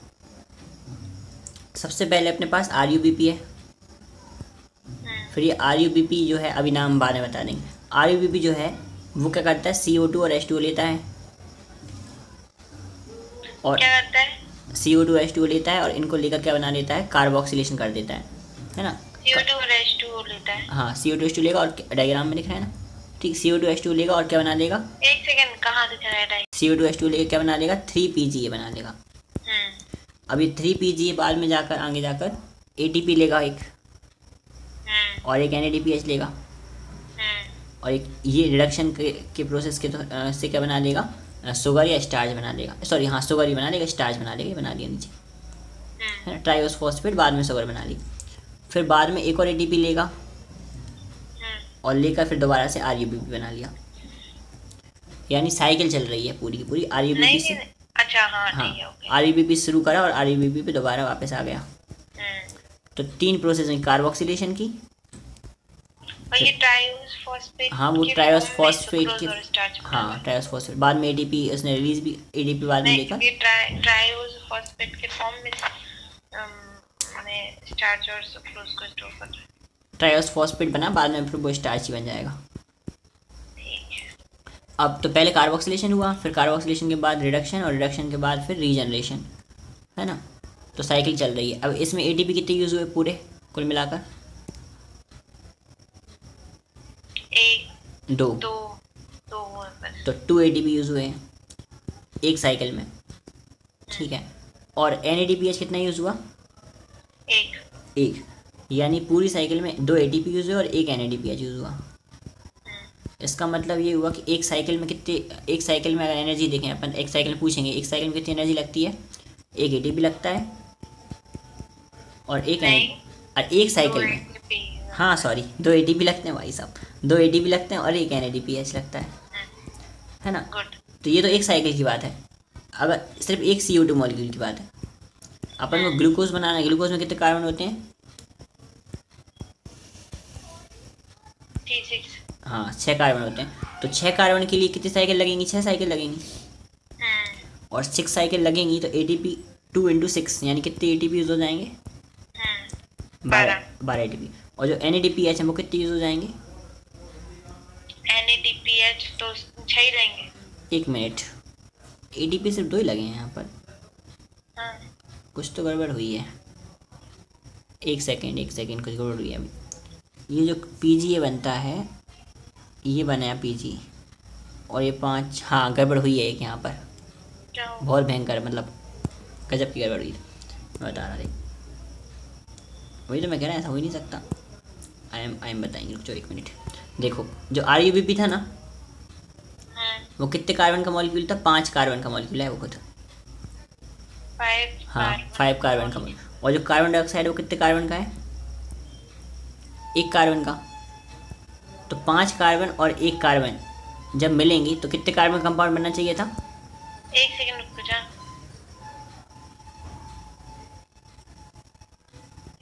हाँ, क्या बोला तूने, फिर से बोलेगा? RUBP कितने कार्बन का कंपाउंड था? 5 कार्बन का। और जो कार्बन डाइऑक्साइड वो कितने कार्बन का? एक कार्बन का। तो कुल मिला कितने कार्बन होने चाहिए थे? 6। लेकिन जो फॉस्फोग्लिसरिक एसिड है वो तो 3 कार्बन का मॉलिक्यूल है। इसका मतलब कितने ग्लिसरिक एसिड बनेंगे? 2 बनेंगे। यही तो गड़बड़ हो रही थी, कार्बन के नंबर बैलेंस नहीं हो रहे थे। कितने ग्लिसरिक एसिड बनेंगे अपने पास? RUBP 5 का था और CO2 1 कार्बन का है। तो कितने अब कितने कार्बन का कंपाउंड बना रहे हैं? 3 कार्बन का कंपाउंड बना रहे हैं, तो कितने बनेंगे? ये तो 5 का है और ये 1 का है, और अपन को 3 क्या बनाने हैं? 3 कार्बन का कंपाउंड बनाना है अपन को, तो 2 बनेंगे अपने पास, है ना। तो PGA जो बनते हैं वो दो मॉलिक्यूल बनते हैं, मतलब PGA के, है ना। ये बात है इम्पोर्टेंट। तो यार 3 PGA मॉलिक्यूल करके रखा है तो 3 PGA नहीं है वो, 3 PGA नाम है केमिकल का, वो ऐसे 2 मॉलिक्यूल बनेंगे अपने पास।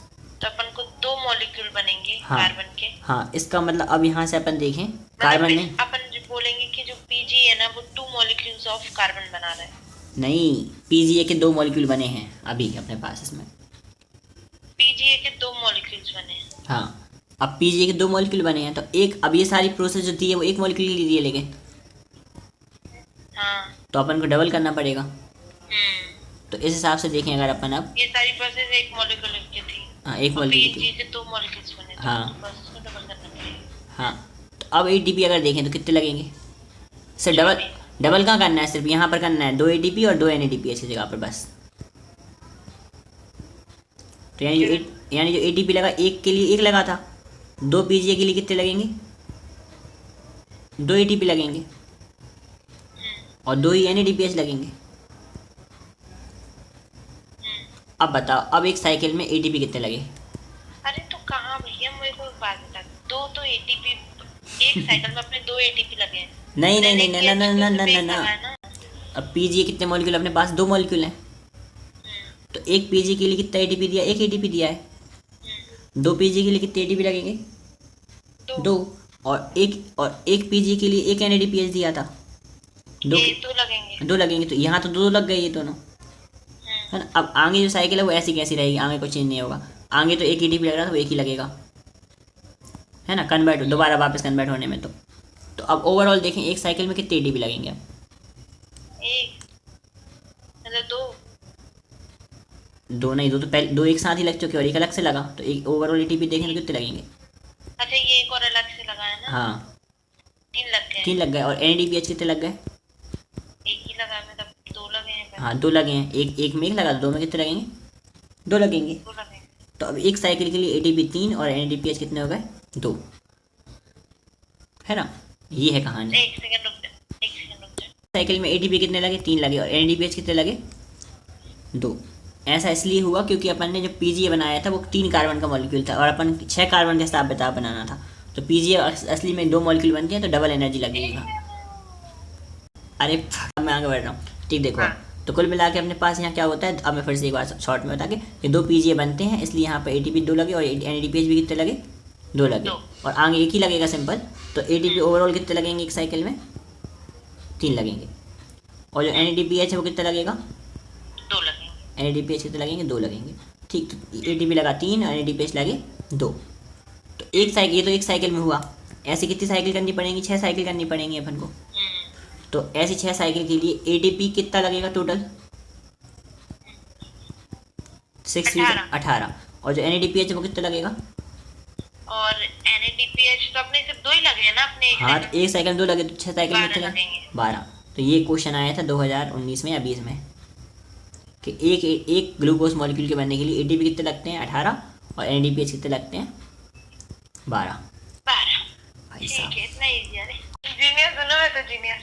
अभी केल्विन साइकिल कंप्लीट हो गई। अभी ये लिखा है, मैं लिखा हुआ पढ़ूंगा। आप देखो, समझ लिया अपन ने पूरा पूरा? यार तो तुमने हाँ। समझ लिया पूरा पूरा। अब ये लिखा हुआ पढ़ेंगे तो इसमें वही कोई रिपीट होंगी जो अपन ने अभी तक पढ़ी हैं चीज़ें, हाँ तो 2 मिनट में खत्म करते हैं प्लीज। है ना। हाँ तो यार ये मोबाइल हैंग मार जाता है। ऑफ आरयूबीपी सबसे पहली प्रोसेस क्या है? आरयूबीपी का कार्बोक्सिलेशन होता है।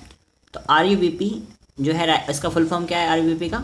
Ribulose बायफॉस्फेट, ribulose बायफॉस्फेट, ribulose बायफॉस्फेट। A5 carbon ketone sugar. A5, हाँ वो फुल फॉर्म नहीं है, वो एक क्या है बताया कि 5 कार्बन के कीटोन। कौन सी शुगर है ये? लेकिन कीटोन शुगर है। कीटोन। और राइबोज बायफॉस्फेट है। हाँ, और it is a primary dash acceptor. CO2 acceptor. हाँ, तो प्राइमरी CO2 एक्सेप्टर है। It is the most crucial step. ये बहुत इंपॉर्टेंट, ये आया था पेपर में question. It is the most crucial. कौन सी मोस्ट क्रूशियल स्टेप होती है? यही वाली होती है कार्बोक्सिलेशन। मैंने बोला था ना क्रूशियल है ना, क्रूशियल। तो CO2 फिक्सेशन करने वाली बोला, CO2 fixation is the CO2 is fixed by the I am also proud of you. CO2 is fixed, CO2 is fixed, CO2 is fixed by dash. Wow, अच्छे से। CO2 is fixed by dash to the 2,3-PGA in the presence of dash enzyme. RUBP। अरे मैं तो तेरे बारे क्या बोलते हैं? It is the most crucial step CO2 is fixed by fixed by RUBP. RUP 2, 3 3-PGA in the presence of dash enzyme. RUBP carboxylase Enzyme, ठीक है। Since this enzyme has an oxygenous activity, it is also called ribulose biphosphate carboxylase oxygenase. तो इसकी oxygenase activity की वजह से इसको क्या बोलते हैं? रिबस को बोलते हैं। मतलब ये इम्पोर्टेंट, रिबस को क्यों बोल रहे हैं? कि ऑक्सीजनस एक्टिविटी, ठीक है। अब रिडक्शन में चलो। It is the series of reaction leading to the glucose formation होता है इसमें, है ना। 2 ATP मॉलिक्यूल देख लो, ये लिखा है 2 ATP molecule of 4 phosphorylation and 2 NADPH 4 reduction पर CO2 मॉलिक्यूल आर यूज। कितना क्लियरली लिखा है। हाँ, इसको समझाने के लिए कितनी समझाने के लिए कितनी मशक्कत करनी पड़ी, कितनी मेहनत करनी पड़ी। 4 पर CO2 molecule are use. Fixation of 6 CO2 molecule के में क्या लगेगा? 6 टर्न ऑफ साइकिल लगेंगी। इसकी वजह से क्या होगा? Are radiate to remove the glucose molecule. तो 6 साइकिल लगती है मतलब कुल मिला के। तो ये पूछा है क्वेश्चन, कितनी साइकिल लगती हैं? 6 साइकिल। और एक साइकिल में कितने ATP लगे? 2 ATP 2 NADP। नहीं, सिर्फ रिडक्शन प्रोसेस में लगे हैं 2, पूरी साइकिल में 3 लगेंगे। अभी देखा था यार। ATP कितने लगे थे एक साइकिल में? 3 ही लगे। 3 लगे थे। और NADPH 2 लगे, ठीक है। चलो अब आ जाओ कहाँ? रीजनरेशन पर। इट इज़ द क्रूशियल, भाई साहब ये भी क्रूशियल है। It is the crucial for continuous of cycle. ये किसके लिए क्रूशियल है? कंटिन्यूएशन ऑफ साइकिल के लिए। साइकिल चलती रहे मतलब, सही बात है। It requires 1 ATP। कितने ATP लगते हैं यहाँ पर? एक ATP लगा for the phosphorylation to the form RUBP। Hence the every CO2 molecule के लिए, अब देखिए यहाँ साफ साफ लिखा है सब कुछ। हर CO2 मॉलिक्यूल के लिए कितने ATP लग जाएंगे? 3। और NADPH कितने लग जाएंगे?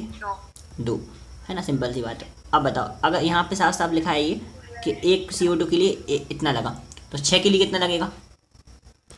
क्या बोले तूने अभी? एक के लिए इतना लगेगा, 6 के लिए कितना लगेगा? एक के लिए 3 लगा है ना? हाँ, 6 के लिए कितना ATP लगेगा? 18। 18 ATP लगेगा। और NADPH कितना लगेगा?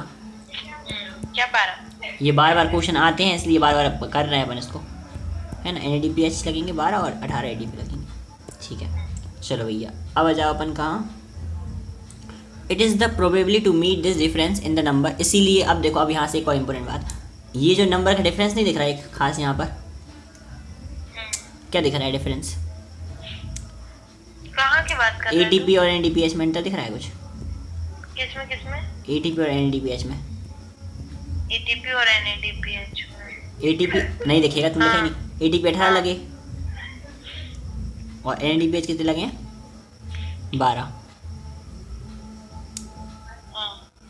तो ATP और NADPH में डिफरेंस है कितने का? कम से कम 6 ATP का, 6 का डिफरेंस है। तो ये 6 का डिफरेंस कहाँ से पूरा होगा? अपन ने देखा था साइक्लिक फॉस्फोराइलेशन।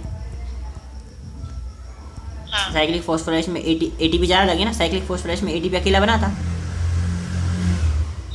तो वो ATP जो आया है वो साइक्लिक फॉस्फोराइलेशन से एक्स्ट्रा वाले कहाँ से आ जाएंगे? साइक्लिक वाले से आ जाएंगे। जो बराबर मात्रा आएगी वो नॉन साइक्लिक से आ जाएगी, और जो एक्स्ट्रा ATP आएंगे वो कहाँ से आ जाएंगे? साइक्लिक फॉस्फोराइलेशन से आ जाएंगे। एक्स्ट्रा ATP कहाँ से आ रहे हैं? साइक्लिक फॉस्फोराइलेशन जो किया था ना अपन ने वो स्ट्रोमा लेवली में, वहाँ से आ जाएंगी। और वो इसलिए हुई थी वो प्रोसेस कि एक्स्ट्रा ATP लगे तो आ जाए वहाँ से। मतलब नेचर में कोई भी चीज़ फालतू नहीं होती, जो एक्स्ट्रा प्रोसेस हुई थी वो वहाँ से आ जाएंगे, ठीक। चलो, मतलब ये लाइन, हाँ ये लाइन लिखी मैं पढ़ रहा हूँ, देख अब देखते हैं। देखो, it is the probability to meet this difference in the number of ATP and NADPH use in the direct reaction that the cyclic phosphorylation take place. इस नंबर के डिफरेंस को पूरा करने के लिए क्या हुआ था? साइक्लिक फॉस्फोराइलेशन हुआ था पहले। मतलब डार्क वाली रिएक्शन नहीं, साइक्लिक फॉस्फोराइलेशन पढ़ा था अपन ने। साइक्लिक फॉस्फोराइलेशन में क्या होता है, जहाँ पर एक ATP बनता है सिर्फ, है ना, वो वाली प्रोसेस हुई थी, इसी के लिए हुई थी, आज के दिन के लिए, है ना। चलो, अब to make the 1 glucose molecule 6 turn cycle लगी, और ये पूरी टेबल बनी है, इंपॉर्टेंट है ना। एक मॉलिक्यूल बनाने के लिए अपन को ग्लूकोज कितने मॉलिक्यूल लगे?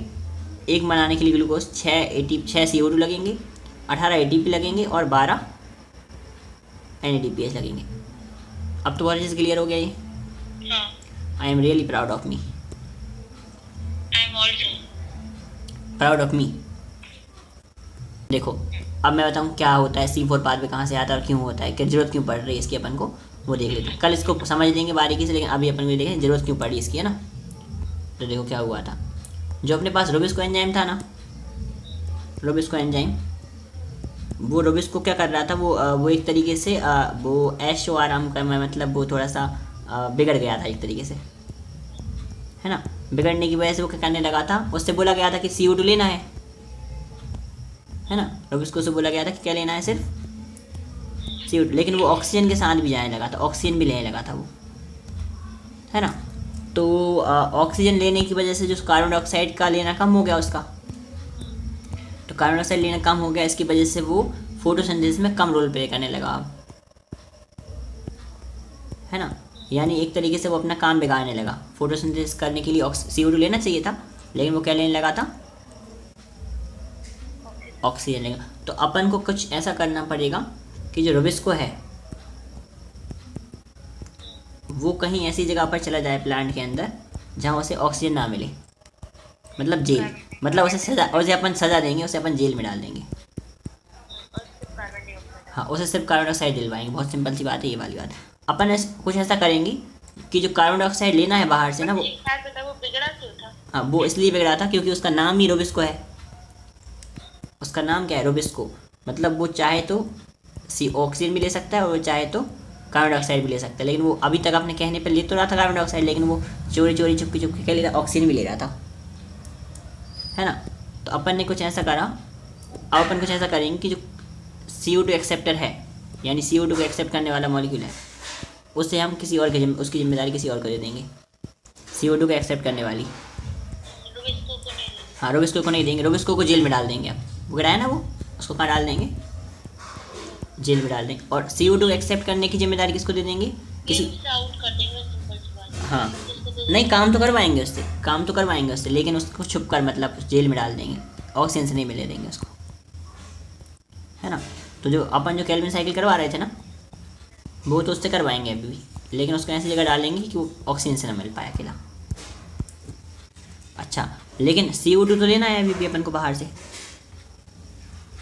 तो बाहर से CO2 लेने के लिए अपन किसी को हायर कर देंगे अब, है ना। कोई ऐसा मॉलिक्यूल ले आएंगे जो CO2 लेगा बाहर से, और वो उठा के किसको दे देगा, वो रोबिस्को को दे देगा, है ना। अब इस प्रोसेस में जो अपन समझेंगे, इसमें नाम आएगा कोई ऐसा ऐसा मॉलिक्यूल का जो CO2 लेगा, उसका नाम है फोस्फोइनॉल पायरुवेट, फोस्फोइनॉल पायरुवेट, है ना। फोस्फोइनॉल पायरुवेट, फोस्फोइनॉल। बोलते हैं ना पर अब देख, मैं तो 5 मिनट बता सकता हूँ पूरी प्रोसेस, देख क्या होता है। प्लांट क्या करता है, प्लांट क्या करता है, फोस्फोइनॉल पायरुवेट को रख लेता है बाहर।